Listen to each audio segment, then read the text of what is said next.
Are you fed up with the high prices of RVing, of camping in general? That's one of the biggest comments we get on our channel. People are fed up with it, and it might be starting to show some results in the RV industry.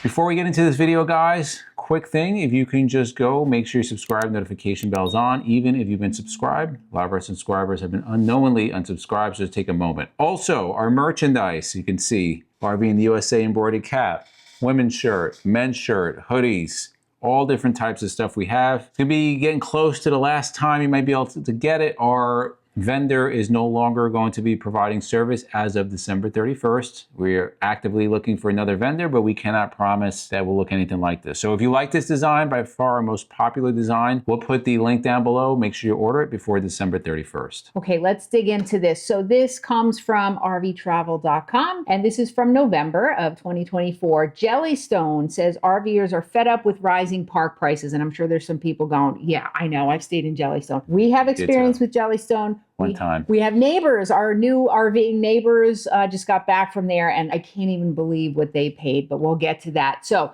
their RV occupancy is down 17% in 2024. So everybody knows that campground prices are rising. We see it. We just stayed somewhere in Virginia that we were kind of surprised by the price and for the time of the year that it was. But this seems to be hitting Jellystone quite hard, and it is showing in their occupancy. So the upper management says they became the bearers of bad news to Jellystone owners and managers. So on November 12th, corporation's president rolled out a warning to Jellystone operators that maybe they might want to rethink jacking up campsite rental rates. We're going to talk about some of the prices later in this video. It's crazy. So they said that the company had seen a slight erosion in occupancies in the chain's 2024 statistics. Now, like we said earlier, we stayed at a Jellystone a couple of years ago, maybe like 3 or 4 years ago. Was it in PA, the one we stayed? It was. It was in PA. Yep. We were not impressed at all. They had a okay water park. The site was pretty bad. Yeah. It was kind of run down, the whole place. It's not even the prices we're going to mention, but it was expensive. And we said we will not be back to another Jellystone.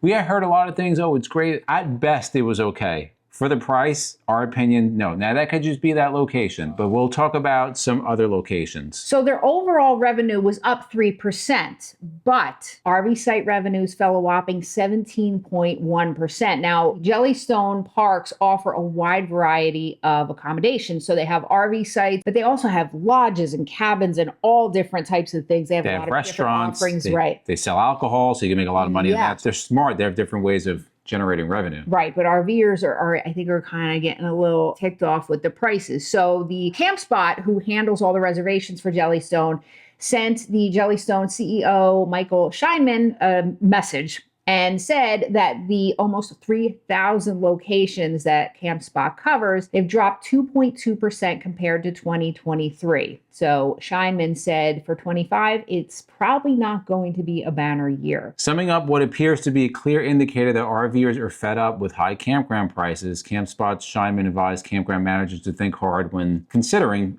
raising prices. Now, we've talked about this on many videos. From when we started back in 2017 to now, the prices have gone up significantly, to the point that a lot of times we're not staying at resorts anymore. We'll just have to stay campground or harvest.